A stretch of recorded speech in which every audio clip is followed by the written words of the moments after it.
Je parle à moi. Oh, tu veux épouser ma fille? Tu veux épouser ma fille? Je sais comment je l'ai éduquée. Elle boit du lait, elle dort dans la climatisation. Toi, tu vas l'amener dans la chaleur. Tu vas abîmer sa peau? Je dis, ma fille, tu n'as pas bien prié. Ça, quand on demande le pain, Dieu ne donne pas la pierre. Ça, c'est la pierre. Je parle à moi. Tu veux épouser ma fille? Tu sais comment je l'ai éduquée? Elle boit du lait. Elle dort dans la climatisation. Tu vas l'amener dans la chaleur. Tu vas abîmer la peau. Voilà, pasteur. Hein? Pasteur Marcelin Zoroba. Toi, tu veux épouser ma fille. Moi, je suis la climatisation. Un homme de Dieu peut dire ça. Yesoka kolisi bana na climatisation bana ba melaka miliki bana na yo. Un homme de Dieu ne peut pas dire ça. Je ne suis pas sûr que tu vas payer la maison. Moi, je vais te donner ma fille. Quand elle va tomber malade, vous allez venir chez moi, que je paye les soins médicaux. Ou tu épouses ma fille, moi, je dois te trouver le travail. Et je dois vous héberger. Vraiment, mes soeurs. Quelqu'un t'épouse, il est hébergé chez vous. Ok, gloire à Dieu. Oh, ça c'est Dieu. Vie à Moutou. C'est un processus. Nous sans éclat ni beauté. Mais l'obi n'a vu. Parce que Marcel Lobi a salaki beauté. Lobi a salaki beauté. Mais koumela na nzambe wana koumela no nzamba fungulele ba porte. Il y a ça na banque té. À ça en affaire étrangère. Alors, il travaille dans la moisson de Dieu. La Bible dit, je bénirai l'œuvre de tes mains. À partir de mon sané évangile, nous sommes fongolé la porte. Nous sommes sali à comme moutou. Mais à mon je ne peux pas te donner ma fille pour qu'elle souffre. Jamais. Même si je suis prédicateur de la foi. Jamais. Jamais. Ma fille, je te la donne. Je ne suis pas sûr qu'elle va manger. Frère, jamais. Jamais. Est-ce qu'on comprend la gravité Nango? Tu veux épouser ma fille. Tu sais comment je l'ai éduquée? Elle boit du lait. Elle dort dans la climatisation. Tu vas l'amener dans la chaleur. Tu vas abîmer sa peau. Je dis à ma fille, tu n'as pas bien prié. Oh! Je dis à ma fille, tu n'as pas bien prié. Donc il y a ceux qui m'ont balé à moi, il faut un jeep. Mobile appelle la climatisation. Mais combien de balles basi baso lela lelo alvin babala pe bakonzi babala batombongo. Papa, c'est pas l'argent qui fait le bonheur du mariage. Si tu n'as pas l'argent, ne te marie pas. Au bébé sa poso. Tu vas abîmer la peau.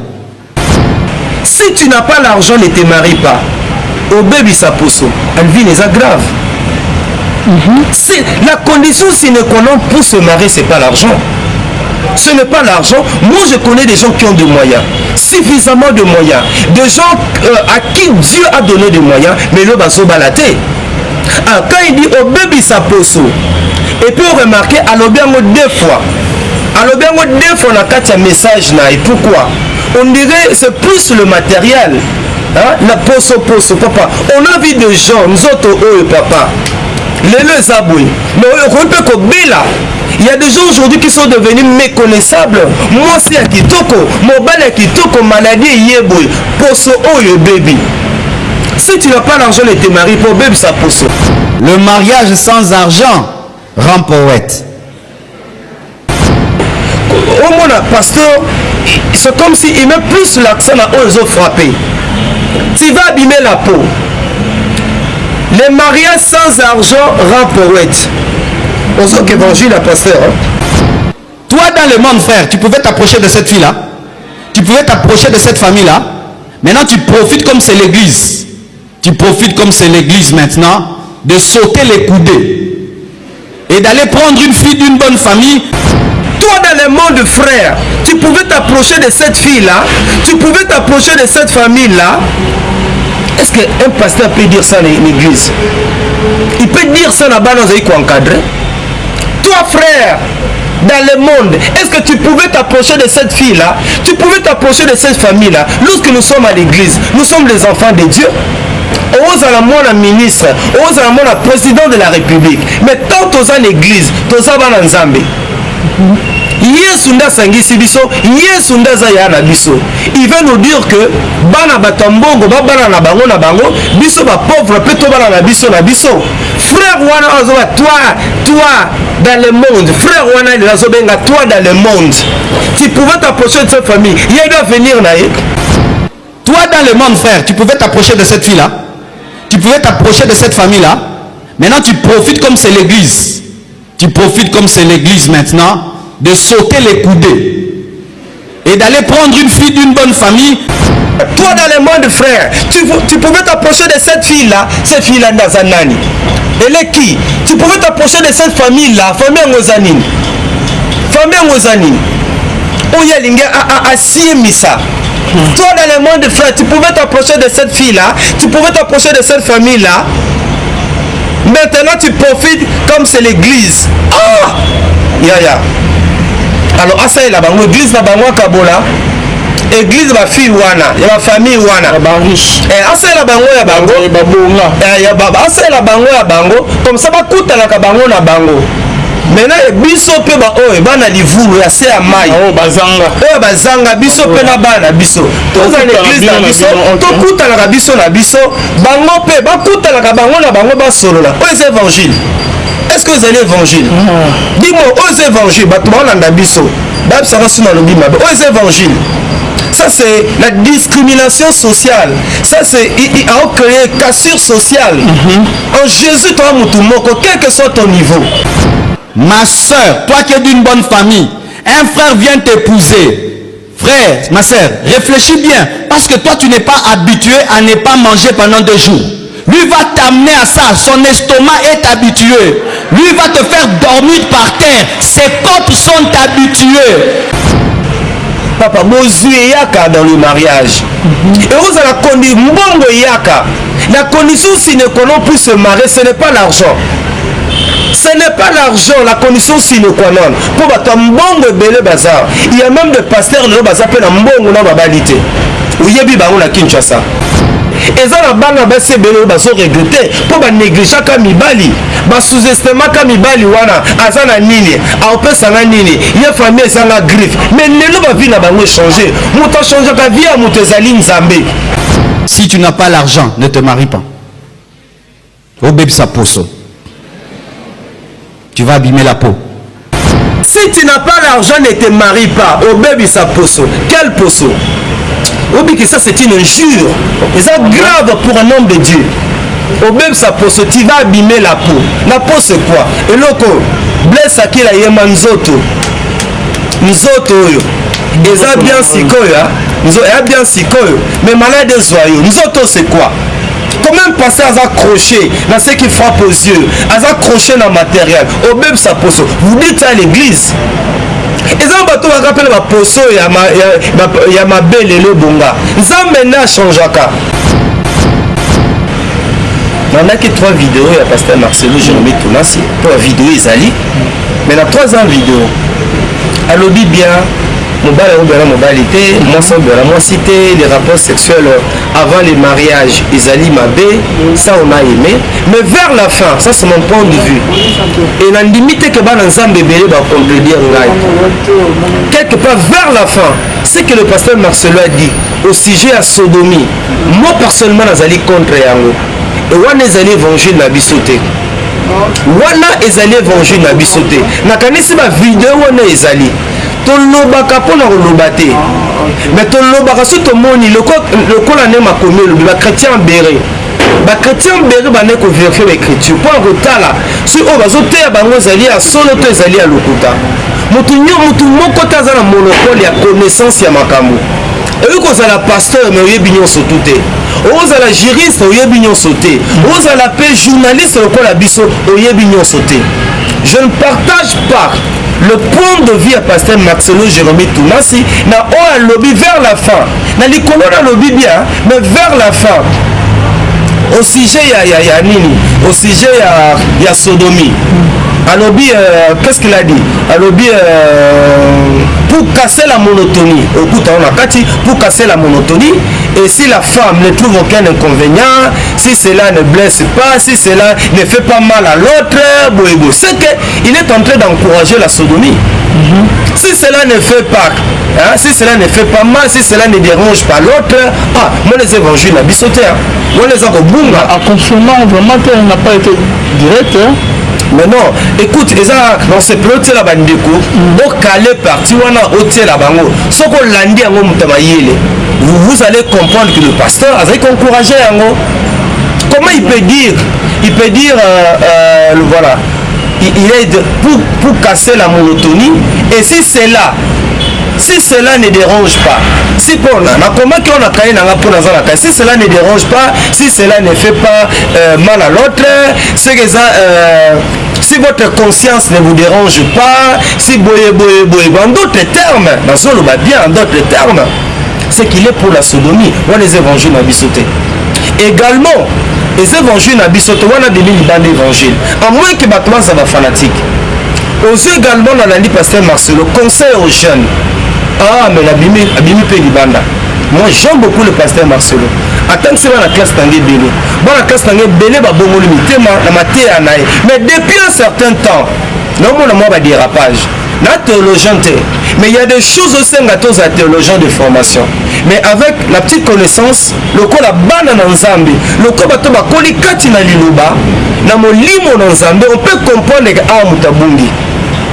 So lingina zwa natangela yo voilà on nazanango, c'est à moi que notre Zali awa, c'est qu'il a dit. Au moment que pasteur Marcelo a bimi moi libanda voilà.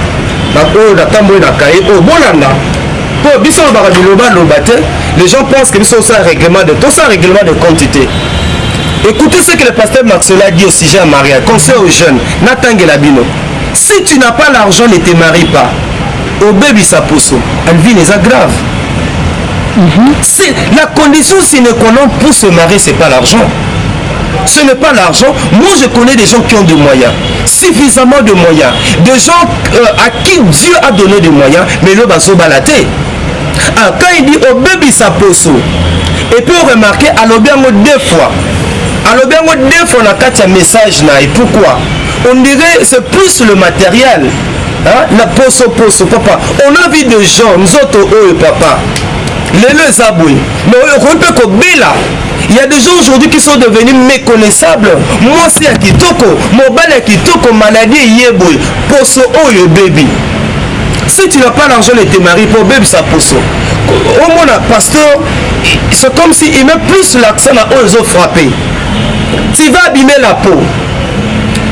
Les mariages sans argent rend poète. On sait qu'évangile à pasteur. Les mariages sans argent rend poète. Non. Moi je dis non, on a besoin d'argent.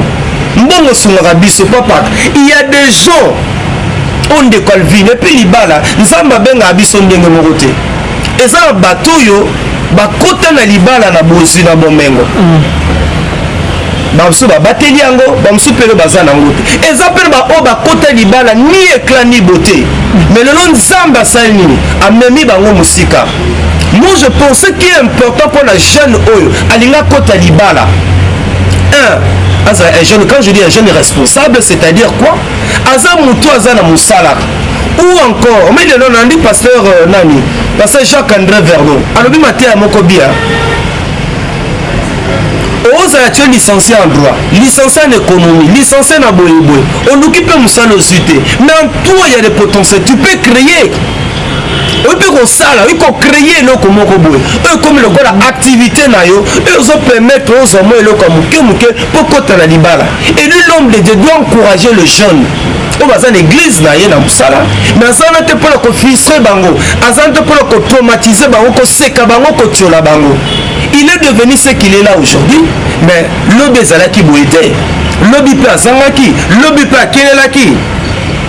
Cherchez d'abord le travail avant de vous marier, ça c'est bien dit. Yoka ce que yoka pasteur. Aujourd'hui, les frères au nom de la foi sont en train de maltraiter les femmes. Est-ce que je peux un peu parler? Ma soeur, faites attention.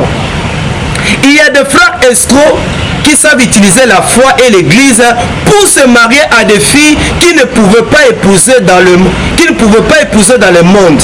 Yoka. Toi dans le monde, frère, tu pouvais t'approcher de cette fille-là, tu pouvais t'approcher de cette famille-là. Est-ce qu'un pasteur peut dire ça dans l'église? Il peut dire ça là-bas dans un encadré. Toi, frère, dans le monde, est-ce que tu pouvais t'approcher de cette fille-là? Tu pouvais t'approcher de cette famille-là? Lorsque nous sommes à l'église, nous sommes les enfants de Dieu. Ose à la mona ministre, ose à la mona président de la République. Mais tant aux en église, tous en Zambie. Yesu nda sangisi biso, Yesu nda zayana biso. Il veut nous dire que bana batambongo ba bana na bango, biso ba pauvre peut to bana na biso. Frère wana azoba toi dans le monde. Frère wana il azobenga toi dans le monde. Tu pouvais t'approcher de cette famille. Il doit venir na ye.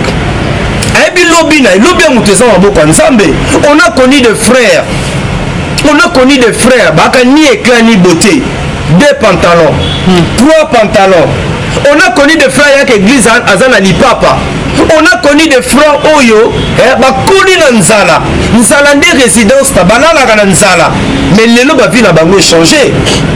Le vie n'a pas changé. Et ça la bana ba se belo ba so regretter pour ba négliger kamibali, ba sous-estimer kamibali wana azana nini, a opesa na nini, ya famille ça la griffe. Mais le ba vie n'a pas changé. Muta changer ka vie muta ezali nzambe. Muta changer ka vie muta ezali nzambe. Mwana mobala tangi classe. Azana nzambe naye. Moi je me dis c'est déjà ma réserve stratégique. L'église au Kabola, tout est toi, frère dans le monde, et un pasteur, avant le langage, et ça le cause sur la banne, on va la carte de ton yo. Tu pourrais t'approcher de cette famille-là. Maintenant, tu profites comme c'est l'église. Tu profites comme c'est l'église maintenant de sauter le coudé et d'aller prendre une fille d'une bonne famille pour l'amener dans un désert que Dieu n'a pas prévu. Ma soeur, toi qui es d'une bonne famille, un frère vient t'épouser, ça réfléchit bien. Hein? Mais ça c'est quoi ça? Ça c'est de n'importe quoi. Ma soeur, toi tu as dit de bonne famille, un frère vient t'épouser, réfléchis bien. Non, la question que bonne famille, on a connu des gens dans la base de ma famille à bien, ne le peut si là. Hein? Parce que tu n'es pas habitué à ne pas manger pendant 2 jours. Lui va t'amener à ça. Son estomac est habitué, lui, son estomac est habitué. Lui va te faire dormir par terre. Ses côtes sont habituées. Oh, je parle à moi. Tu veux épouser ma fille. Tu sais comment je l'ai éduquée? Elle boit du lait. Elle dort dans la climatisation. Tu vas l'amener dans la chaleur. Tu vas abîmer la peau. Voilà, pasteur, hein? Pasteur Marcelin Zoroba, toi tu veux épouser ma fille. Moi nanga melaka miliki. Moi nanga là la climatisation. Le mot baby ça pona. Un homme de Dieu peut dire ça. Yesoka kolisi bana nae na climatisation, bana ba melaka miliki, bana nae. Un homme de Dieu ne peut pas dire ça. C'est comme si que lui, pasteur Marcelo, n'a jamais connu une vie de souffrance. Non, le bac est mouton à la fanatique. Message à pasteur Marcelo jeune pour la Betty Libanda.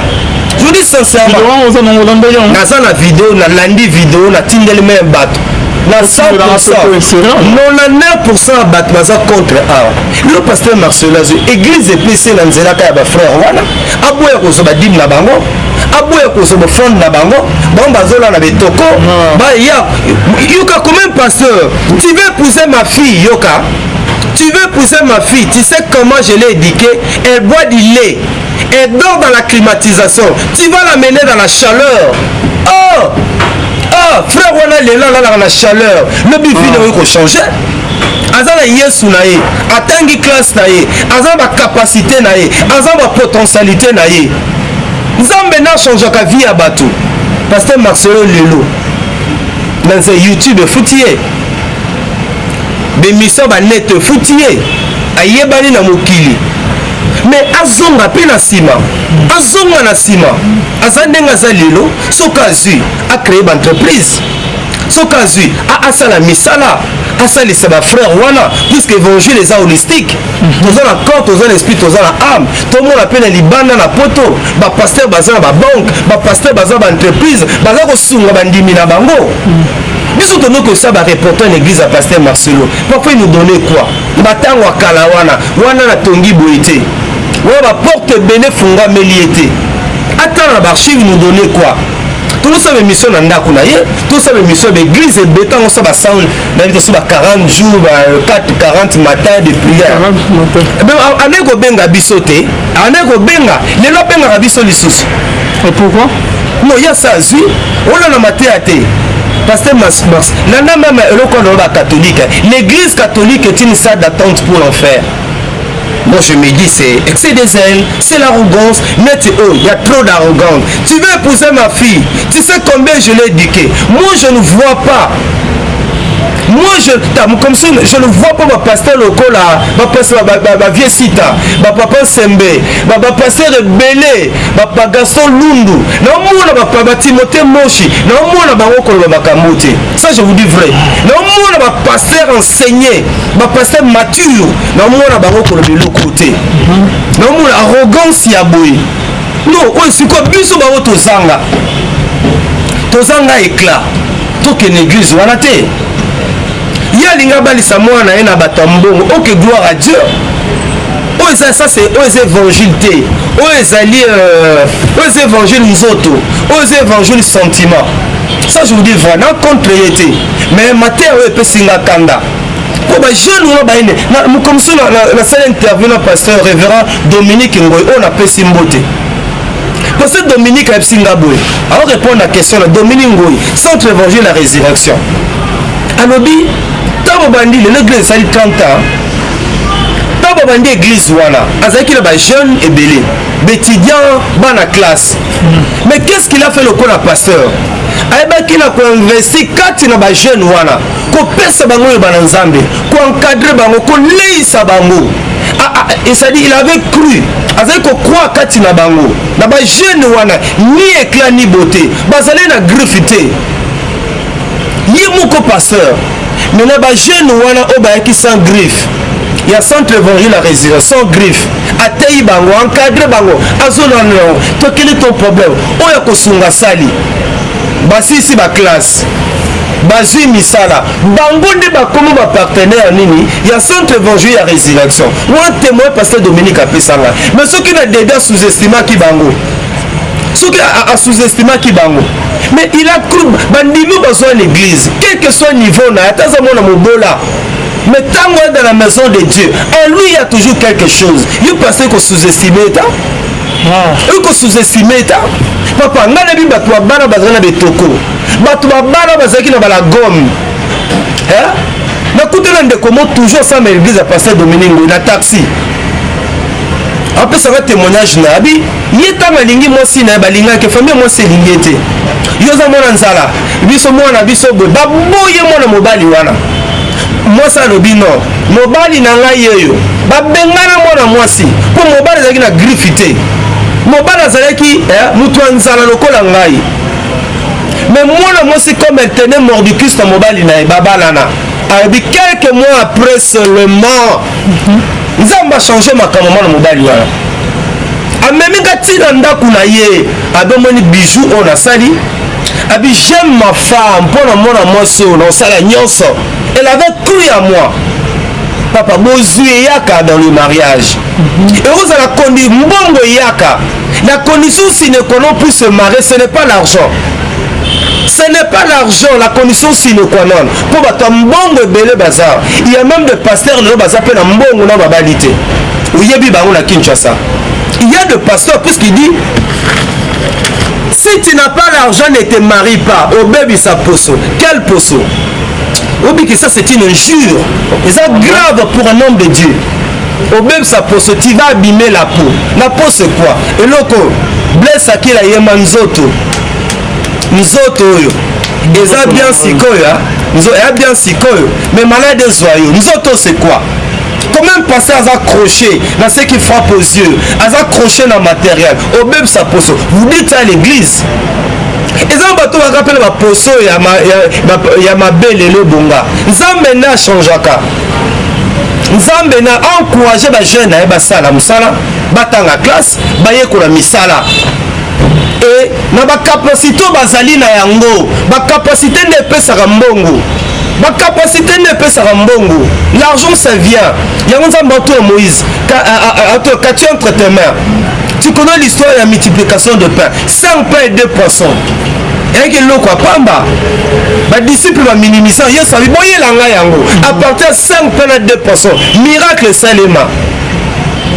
Alvin uti potot na ko kondimake yo sala émission d'internet OK pe le Paris au côté Belgique au deuxième fois na ko imaginer ngo puisque toi tu fais l'évangélisation par les médias et ça na mbongo te qui pouvait imaginer. Mais c'est Dieu, vie à Moutou, c'est un processus. Nous sommes sans éclat ni beauté. Mais l'obi n'a su, parce que Marcel l'obi a salaki beauté. L'obi a salaki beauté. Mais, koumela na nzambe wana koumela no nzamba fungulele ba porte ya sala na banque té asala na affaire étrangère té. Alors il travaille dans la moisson de Dieu. La Bible dit je bénirai l'œuvre de tes mains. À partir de mon sané évangile nzamba fungulele ba porte nzamba sali ya komi mutu. Mais amona ba ona ba suita mona ba pamba té. Oza matéa, je dis ça matéa té abimi libani rencontre té mais abimi libanda évangile. Colère non il a pourquoi papa ça s'attaquer na bino na ba pauvre bino ba pauvre bibi loba et eza biloba loba je ne vois pas papa non nazo loba omoni ndenge tozala bébé dans ma tête seigneur te manalité na tangelo mina komela komoti na kala sombela ko kaye OK na sombela ko kaye je ne vois pas un homme de Dieu, un pasteur bokulaka ate biloko aloba biloko. Est-ce que vous comprenez la gravité nango? Tu veux épouser ma fille, tu sais comment je l'ai éduquée, elle boit du lait, elle dort dans la climatisation, tu vas l'amener dans la chaleur, tu vas abîmer sa peau. Je dis à ma fille, tu n'as pas bien prié. Oh, je dis à ma fille, tu n'as pas bien prié.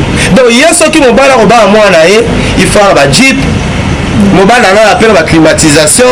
Mais combien de balles basi baso lela lelo alvin babala pe bakonzi babala bato mbongo. Papa c'est pas l'argent qui fait le bonheur du mariage. Ça je te dis vrai. Ah bon? Bon la kosi. Vous a pasteur basi ba pasteur va appeler ba yayat. Ba pasteur va ba yayat. Dans la bali le 23 la balle dans la 23 ans d'expérience célibataire.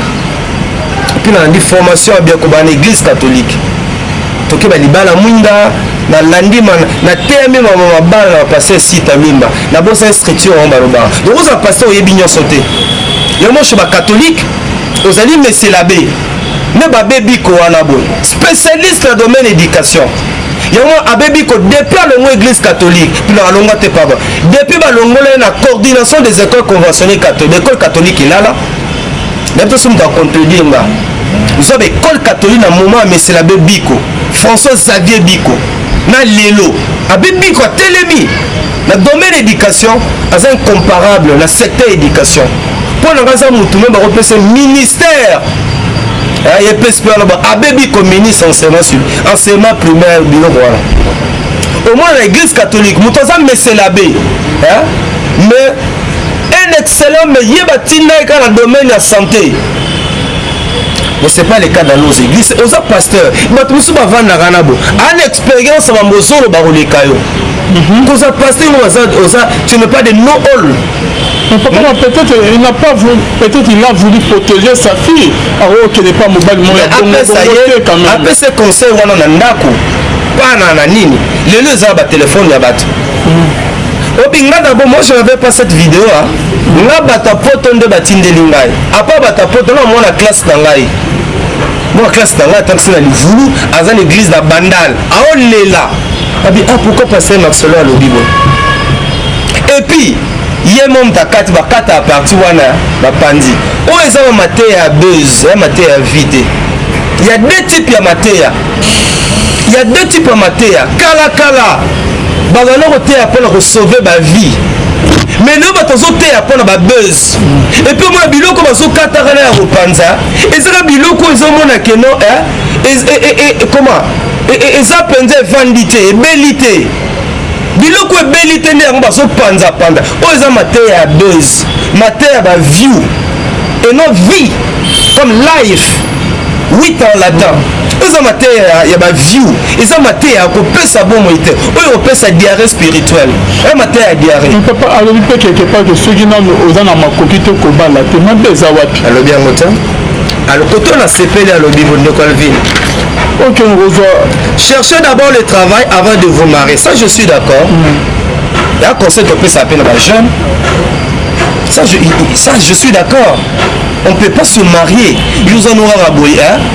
Tchanga tchanga, au salaire moussalate, au se débrouiller raté. Non, Mambara va faire part. On peut si 200 faire part. Là, ça la contre là-haut. 200 faire part. Au mieux, Benga Benga Bat. Alvin Naini faire part là. Ça, moi, je suis un bon guamabé. Hypothéquer l'avenir, hypothéquer couple. Là, je suis contre. Je dois l'india bala. Atel Nzambe. Yenda Sala Libala. Aza en occupation. Nabita za la ministre. Nabita za la ceux qui déjà entre azanoki azam musala te bafuta ata $50. Ezambongo. Babandi ko bomba ndamu. Ozi mwa mukelo Nzambe. Mwa mukelo azana ngoyo. Sa nini? Pambola na besoin na bala. Po libale zayo. Libale zayo. Mobana ko baba biloko mingi alobi awa pona ngana omona se oza biloko abeza amele no batoni ba okata ba biloko akati loko mongo pas mais ezala te papa nda akati parti wana mais avant babwaka c'est lui le leader il doit donner son point de vue au bord akaboita donc la ligne abato comprendre toi contre ba pasteur te mais pasteur ko sala pere ayi ko bimape ce que loko bimi déjà ba net bimi boy. Et bimé un téléphone à baba boîte pour les boire à boire et comme la place publique donc occuper qu'on sa point de vue surtout mais que l'eau connaît l'eau comment on va te béler babenga la poto dans ces pays d'angoté il y a une soeur à Londres atteindre le pasteur na ABC continue la ngé sous babilo kwa bongoté il y a une soeur à Londres azuka mamaté à eux si tu n'as pas l'argent ne te marie pas au bébé sa poso tu vas abîmer la peau au bébé ça moi sur au bal passage à papa. Si tu n'as pas l'argent, l'argent n'est pas la condition sine qua non pour se marier. Alvin Akin a yobi bato bazana mbongo tepe bababo babalate.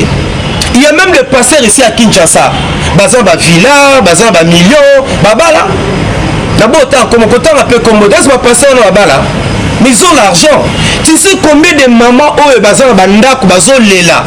Mobala pesa ke mbongo yango mais bazali na ko se retrouver te yo bien ngote Alvin excusez-moi oyebi te combien de maman combien de ba maman belé ba bomi mabala ba jeune fille ba bomi mabala bomengo ezali mais azali na ko se retrouver te a se pe zongela matembele azonge pa na bango ya continuer na libala wana soki mbongo ezali ki source ya bonheur à libala.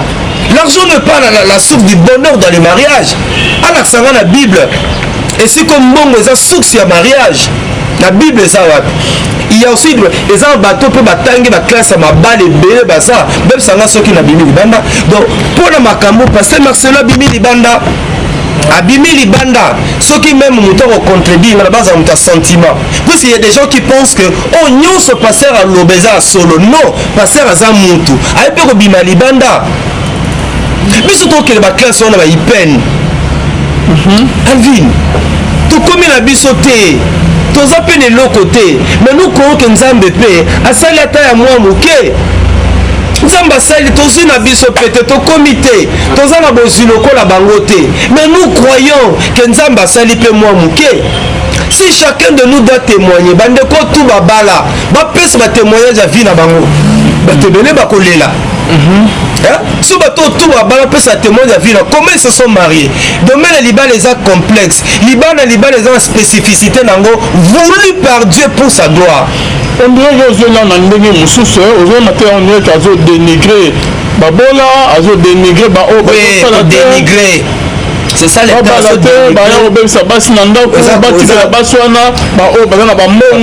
là, tu es un enfant, je te respecte beaucoup, tu es un journaliste intelligent. Oui, bien ça, mouté manoke. Nga celui que ça bien dans ce pays là.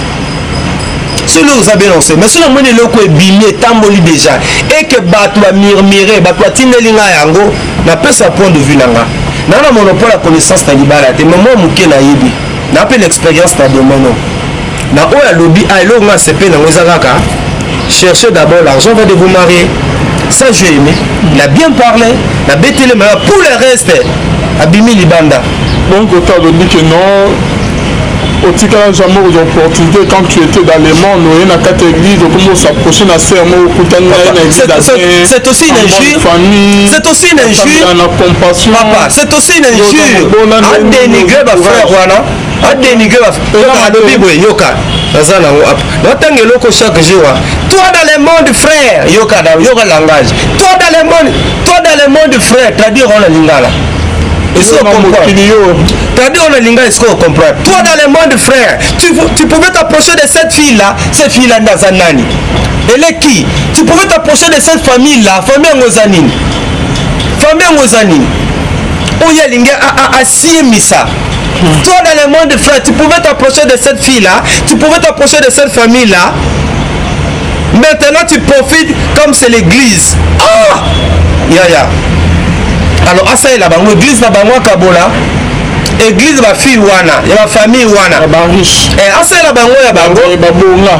Ya baba asa la bango ya bango. Comme ça ba kuta na bango na bango. Maintenant biso pe ba oyo bana livulu ya se ya mai bazanga biso pe na bana biso toza na église na biso tokutanaka biso na biso bango pe bakutanaka bango na bango basolola oyo eza évangile. Est-ce que vous allez évangile? Dis-moi oyo eza évangile bato baolanda biso babisaka suna lobi mabe oyo eza évangile. Ça c'est la discrimination sociale. Ça c'est à créer cassure sociale. En Jésus toi mutumoko quel que soit ton niveau. Dans l'assistance sociale, na liaka na bana oyo mokili bwaka bano mokili nzuluka oyo sundola bango tovandaka tozolia nati coupe na ngai nalala bango tolala pe neti après émission bona okende hôpital naza na mwana nga moko bazopere nasi sikoyo kuta esesili nakokende kuna navanda na bango toliaka so balami matembele biso tu matembele balami mbinzo biso tu mbinzo nde papa masi te oyo bango bakolia yango nga mpe na kolia sani moko tozolia fufu ndenge moko tozolia onga batie non naosadapte ndenge bango bazali. C'est ça l'évangile. Yesu nasangisi biso te soki Yesu amitalaki oyo aza Yesu akolinga nga mwana livulu ya pamba nakoli na libenge nakokende classe na ipene na la gomme na babouche mwana mwasi ya boyo opeso bizu mwana mwasi apesi baninga tu baboza boye apesi bizu bingo apesanga mbota liboko.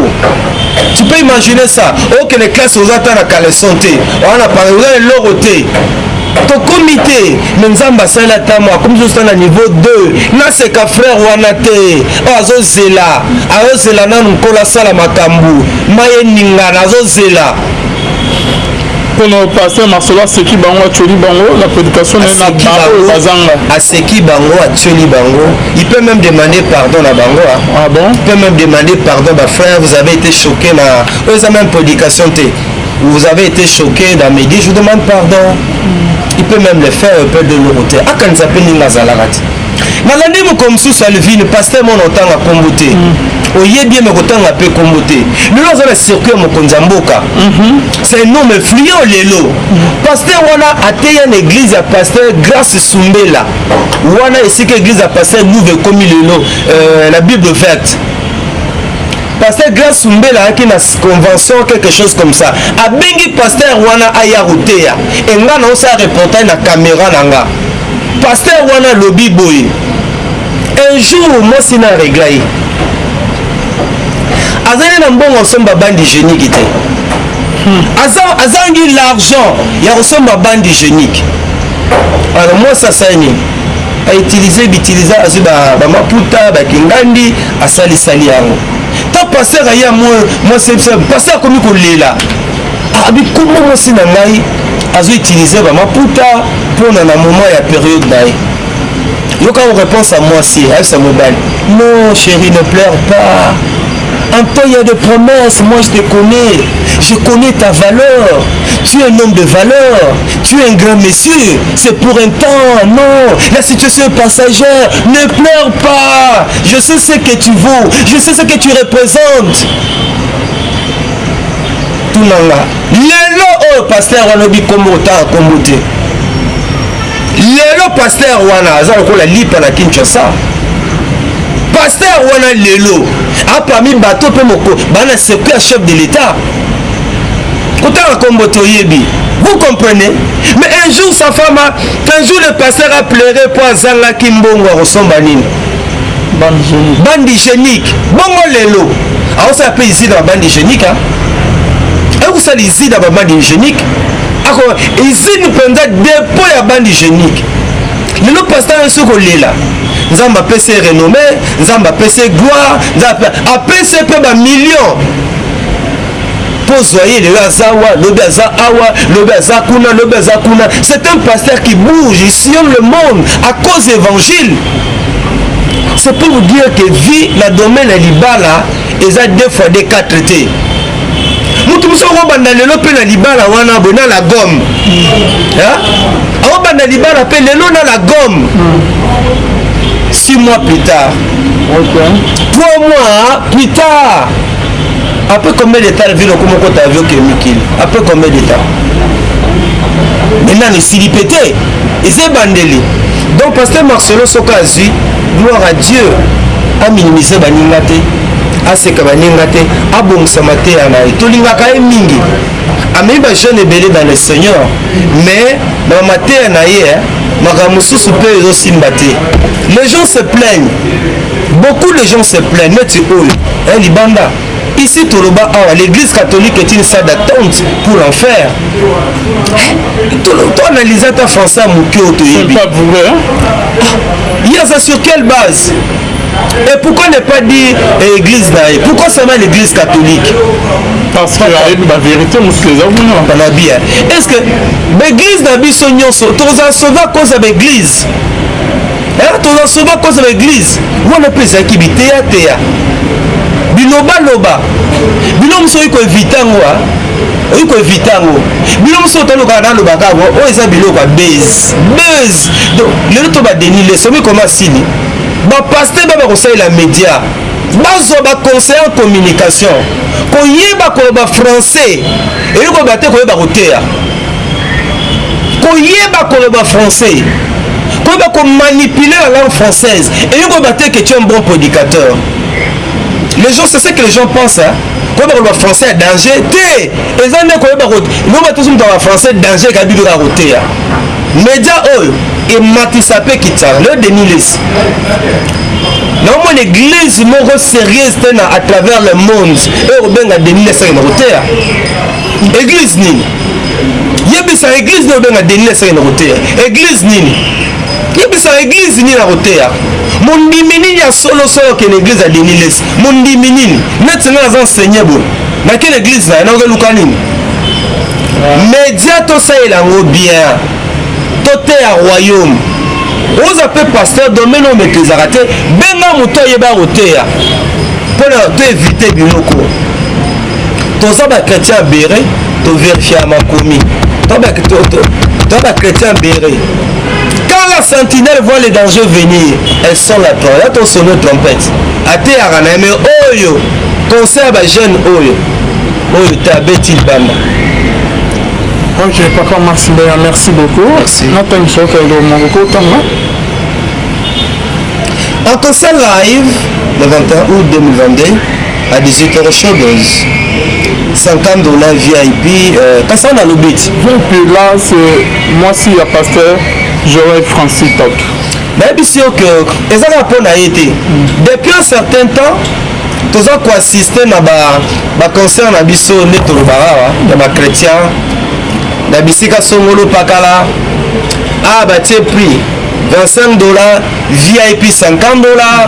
J'ai suivi un pasteur dire que il y a bêta sur place nini, VIP $100 à Zamtaliboso. Oh ça bunga.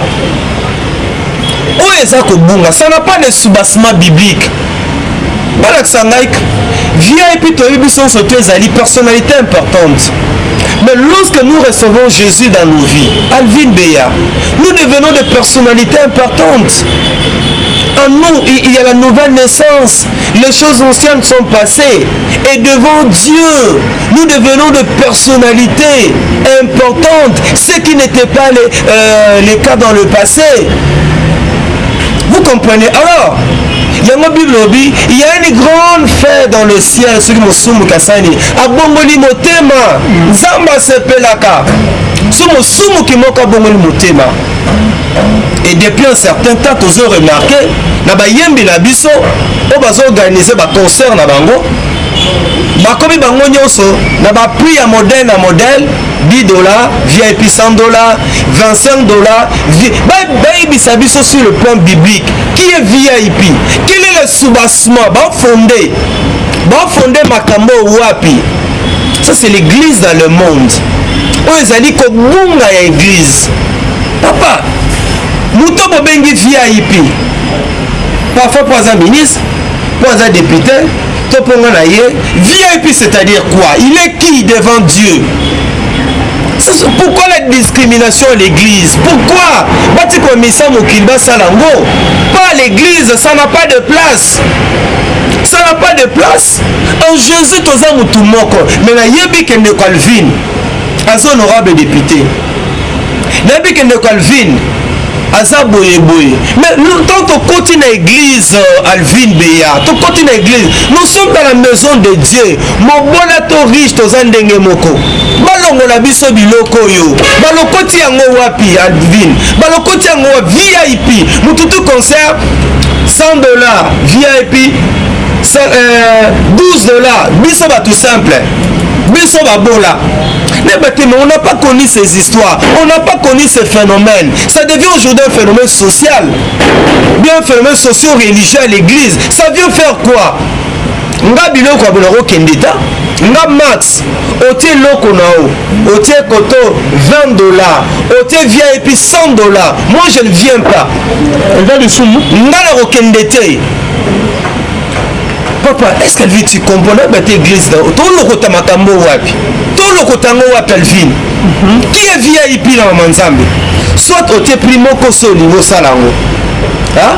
Soit au te bango nyonso $25, bato nyonso tout. Soit au te a ofele sokolingi, moko kabola ba prix wana, ya ba VIP. Ça n'a pas de soubassement biblique. Et puis l'homme se salanga passe ya. Oyembela nzambe otie na ba droit d'entrée. Et ça la ngama passe dans sens na yebi que l'artiste na biso ba souffrir baza ba partenaire te lelo oluka partenaire organiser événement chrétien eza moi pas suppose ouais. Bon ba lingi ba ndombolo musique mutakala mais eza moi pas c'est pas ba ndoko na biso lelo. Je sais. Non, on se peut par contre t'encourager dans Nzambe, il y a qu'on soutenir Moussa dans Nzambe. Net en vie dans ça la mission boy. Toi idée là matériel, net dans la prochaine chaîne à télévision. La moule to la chaîne chrétienne ka ya bongo bongo. Na besoin chaîne à monene TNT à ba chrétien. Na comme ko rêver yango. Mais bah moyen ça mais en moi il y a la vision on rêve à moi un jour les ambassades la grâce qui me donne de moyens et ça peut un bon danger donc tout va soutenir nos artistes tout peut se barrer ba moyen tout peut se barrer ba makoki pour passer la nzambe bien mais ba tiba ba longo la biso na makambo na VIP oyo ngote concert na o côté $25 $50 VIP je ne viens pas côté $100 VIP biso va tout simple $20 je ne viens pas non quand t'atteins aucun été. Merci beaucoup Papa Max Ndenga to comme na so ya émission na biso nzela lola lisolo ya partage ton père na bana ko bozande oui bana bazali nzamba osunga biso bientôt c'est la rentrée scolaire je crois que ebele balanda biso ba ibete tout ça la évangélisation auprès des enfants en situation difficile, ces enfants que Dieu nous a donnés. Et le 7 septembre, 2 ans depuis ton plantant orphelinat, partage ton père avec celui qui a faim. Le numéro est en voilà. Que chacun de vous voie comment il peut soutenir cette œuvre, la rentrée scolaire, l'exigence c'est ça, moi il belé. C'est vrai que nous avons un enfant, donc on est déjà à l'hôpital. À l'opération après une mission dans un retard là ce qui nous a massé le thème ndenge soki olobela mosala na mingi te mais mpo bachrétien solo bayebi ete la religion pure la religion saine consiste à aider les orphelins livrés et so nzambe ase motema na ozocroire na mosala tosala numéro yango wana rentrée scolaire yango que ça selon que molimo santo asi motema na yo na baebonso botambola na biso pendant 2 ans implantation nzambe akanisa bino nzambe asala bino bolamu papa Alvin également partenaire de tout le temps dans la voix céleste nzambe alola akanisa yo. Merci beaucoup papa Max Menga contact ya papa yango wana totie na se bokotina en contact na ye ekozala bien makasi bosunga bana na biso classe ezozwaka mingi te bamisu bazobela kozanga eloko ya kolia mpe ya komela tozali mpe na problème ya garantie il faut koluka place mosusu parce que parcelle lopango oyo ke oféline ezali bateki yango bien aimé dans quelques jours esengeli ke balibere place wana garantie nano ekoki te nano ezwami te okosunga baoyo bazangi bana miko oyo ke bazonga lisusu na nzela te bazonga lisusu kishege kikuluna te bien aimé dans le seigneur nzambe alola kokanisa yo akobosana yo te obendi papa Max Menga numéro na ye yango wana na se ekozala bien makasi bonzambe na bonzambe lola ezofuta nsima na nto ya kolobaki nzambe boto poye lisusu api na masa azosala biso elongo na Arnold Kamande azalaki nsima kamera qu'on se trouve à la prochaine baye nzambe asepelaka sumuki moko abongoli motema et depuis un certain temps tozo remarqué na bayembi na biso oyo bazoorganize baconcert na bango bakomi bango nyonso na baprix ya modèle na modèle $10 VIP $100 $25 bayebisa biso sur le plan biblique qui est VIP quel est le soubassement bafondé makambo wapi ça c'est l'église dans le monde oyo ezali kobunga ya église papa moto bobengi VIP parfois po aza ministre po aza député to ponga na ye VIP c'est-à-dire quoi il est qui devant Dieu? Pourquoi la discrimination à l'église? Pourquoi bati komisa mokili basalango pas à l'église? Ça n'a pas de place, ça n'a pas de place en Jésus toza mutu moko mais na yebi kende Calvin az honorable député nayebi kende Calvin aza boye mais tant que côté na église Alvin Beya to côté na église nous sommes dans la maison de Dieu mobola to riche to zandenge moko balongo na biso biloko yo balokoti yango wapi Alvin balokoti yango VIP mututu concert $100 VIP $12 biso ba tout simple biso babola. Mais on n'a pas connu ces histoires, on n'a pas connu ces phénomènes. Ça devient aujourd'hui un phénomène social, bien un phénomène socio-religieux à l'église. Ça vient faire quoi? Nga biloko abonaro kendeta, nga max, otie loko nao, otie koto $20, otie VIP $100. Moi je ne viens pas. Nga na rokendete. Papa, est-ce qu'elle vit tu comprends cette église là? Tout le côté makambo wapi? Tout le côté ngo wapi Alvin? Qui est VIP là Manzambe? Soit au te primo koso niveau salango. Hein? Soit au te bango nyonso $25, bato nyonso tout.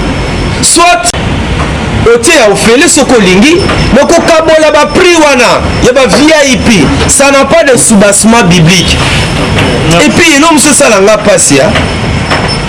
Oyembela nzambe otie na droit d'entrée et ça la ngama passe dans sens nayebi que l'artiste na biso ba souffrir baza ba partenaire te lelo oluka partenaire organiser événement chrétien eza moi passe pour zoyer bon balingi bandombolo musique mutakala mais eza moi passe pas bandoko na biso lelo je sais. Nous on se peut par contre t'encourager dans Nzambe, il y a qu'on soutenir Moussa dans Nzambe. Net Alvin dans la émission boy, toi aider la matériel, net dans la prochaine chaîne de télévision. Na mona to ba chaîne chrétienne ka ya bongo bongo. Na besoin chaîne na munene TNT ya ba chrétien. Na comme ko rêver yango. Mais bah moyen ça te met en moi il y a la vision on rêve à moi un jour les ambassades la grâce qui me donne de moyens et ça peut un bon danger donc tout donc soutenir nos artistes tout peut se barrer ba moyen tout peut se barrer ba makoki pour passer l'ensemble bien mais bati ba longo la biso na makambo na VIP oyo ngoti concert na côté $25, $50 VIP. Je ne viens pas. Côté $100 VIP. Biso tout simple $20. Je ne viens pas. Non, quand tu atteins aucun été. Merci beaucoup Papa Max Mbenga. Tout comme nous il y a émission na biso Nzela Lola. Biso il y a partage ton père na bana ko bozande. Oui bana bazali nzamba sunga biso bientôt c'est la rentrée scolaire. Je crois que ebele balanda biso ba ibete tout ça la évangélisation auprès des enfants en situation difficile, ces enfants que Dieu nous a donnés. Et le 7 septembre, 2 ans depuis ton plantat orphelinat, partage ton père avec celui qui a faim. Le numéro est en voilà. Que chacun de vous voie comment il peut soutenir cette œuvre, la rentrée scolaire, l'exigence c'est ça, moi il belé. C'est vrai que nous avons un enfant, donc nous avons déjà un hôpital. À l'opération après mission dans ce que nous retala et ce qui nous a massé mutema na yo na ce que nous bela musala na mingi te mais pour la chrétien sur ba ibete la religion pure la religion sainte consiste à aider les orphelins et les veuves et ce qui nous a massé mutema na ozo croire dans ça tout ça là numéro yango wana rentrée scolaire yango que ça selon que nous mon santo asi mutema na yo na réponse mutambo na biso pendant 2 ans d'implantation Nzamba Kanisabino, Nzamba Salabino Molam, Papa Alvin également, partenaire de tout le temps dans la voix céleste, Nzamba Lula à Kanisabino. Merci beaucoup Papa Max Mbenga. Contact il y a Papa Yanwana, Yanwana Tuchenase, beaucoup en contact là et que ça va bien ma casse, Bosungaba na biso. Classe zozo en calamité, bamisu bazobela, kozang eloko ya kolepe ya komela, tozali pe na problème ya garantie, il faut que le place musus parce que parcelle le pango que orphelinat ezali bateki yango bien aimé dans quelques jours et c'est que ba libérer place on a garantie dans les coquité dans les amitiés au kosunga ba oyo bazangi bana miko ke bazonga lisusu na nzela te bazonga lisusu ki chege ki kuluna te bien aimé dans les seigneurs nzamalo la okanisa yo akobosa na wote Bendi Papa Max Mbenga numéro na yangwana na se ekozala bien un makasi bonzambe na bonzambe lola ezofuta simana onto ya koloba ke nzamba boto poye biso soit na masa zo so elongo na en notre commandé azaki simakamia on se retrouve à la prochaine bye.